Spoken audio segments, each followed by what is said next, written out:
Perjalanan jiwa menuju cahaya, 7 langkah meninggalkan bayang-bayang. Perjalanan spiritual bukanlah perjalanan satu malam. Ia bukan lintasan lurus yang bisa kita tempuh dengan satu lompatan. Ia adalah tarian sunyi antara keraguan dan keyakinan, antara gelap dan terang, antara aku yang dulu dan aku yang sedang tumbuh. Ia adalah pelan tapi pasti, seperti embun yang jatuh satu persatu, membasahi tanah yang keras dan perlahan melembutkannya. Setiap langkah adalah lapisan yang terkelupas. Setiap luka adalah pintu bagi cahaya masuk. Dan tak ada satu jiwa pun yang sampai ke puncak tanpa terlebih dahulu melewati lembah yang dalam. Tahap 1. Keterpesonaan. Di awal mula, kita hidup dalam keterpesonaan. Segala sesuatu tampak besar, indah, dan menjanjikan. Kita masih percaya dunia akan menuruti semua harapan kita, bahwa hidup hanyalah tempat bermain, dan Tuhan hanyalah sosok yang akan selalu mengabulkan keinginan kita. Jika kita cukup manis dalam memohon, seperti anak kecil yang yakin tangisnya akan memanggil pelukan, kita pun yakin bahwa doa kita adalah perintah, dan Tuhan seharusnya segera bergerak untuk memenuhi kebutuhan kita. Kita berdoa bukan karena cinta, tapi karena ada daftar panjang yang ingin kita minta, dan ketika satu keinginan terkabul, kita berpaling seperti anak yang lupa mengucapkan terima kasih setelah diberi permen oleh ibunya. Banyak orang tidak pernah benar-benar keluar dari tahap ini.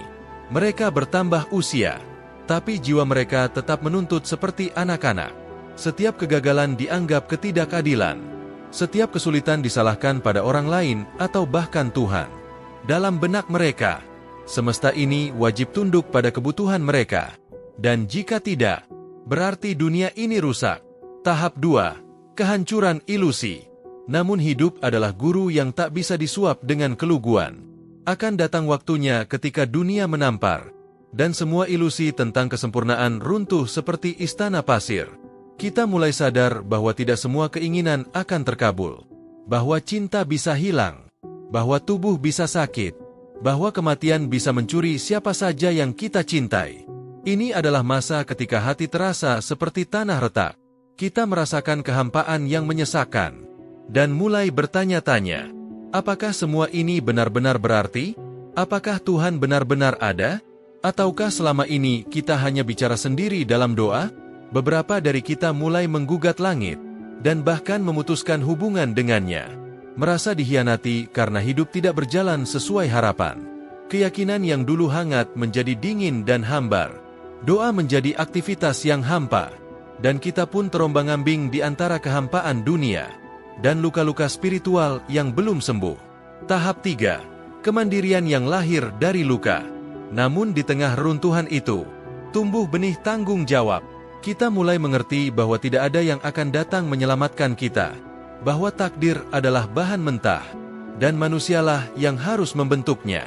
Kita mulai memikul beban hidup sendiri, mengambil keputusan dengan sadar, dan tidak lagi menunggu orang lain membuat hidup kita lebih baik. Pada titik ini, spiritualitas sering terlupakan. Kita sibuk membangun fondasi duniawi, pendidikan, karir, keluarga, dan prestasi. Kita merasa kuat.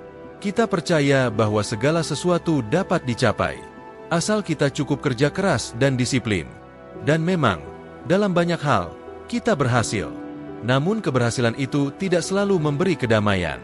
Ada kehampaan yang diam-diam merayap. Sesuatu dalam diri kita mulai bertanya, apakah ini semua cukup?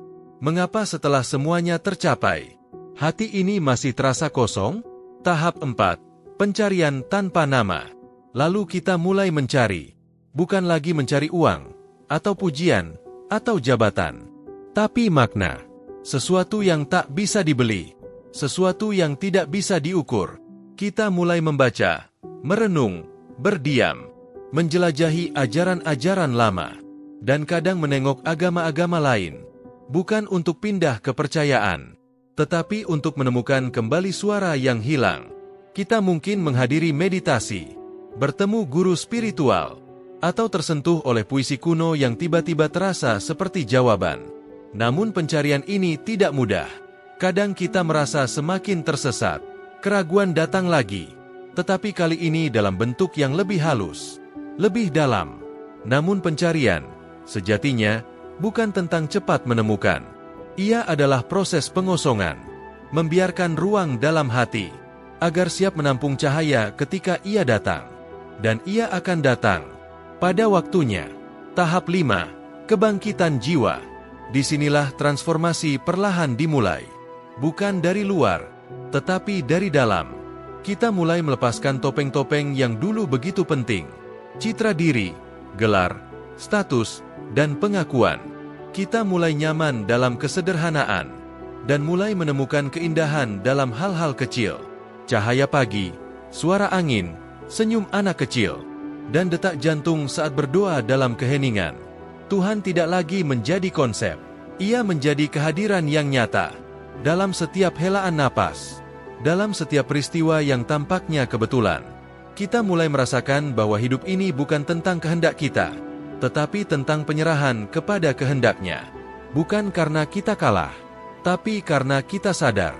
Penyerahan bukan kelemahan. Penyerahan adalah kebijaksanaan tertinggi. Tahap 6. Menjadi penjaga cahaya. Setelah menemukan sedikit kedamaian, kita mulai ingin membaginya. Kita menjadi penjaga. Bukan penjaga kebenaran yang suka menghakimi, tetapi penjaga kebaikan yang lembut.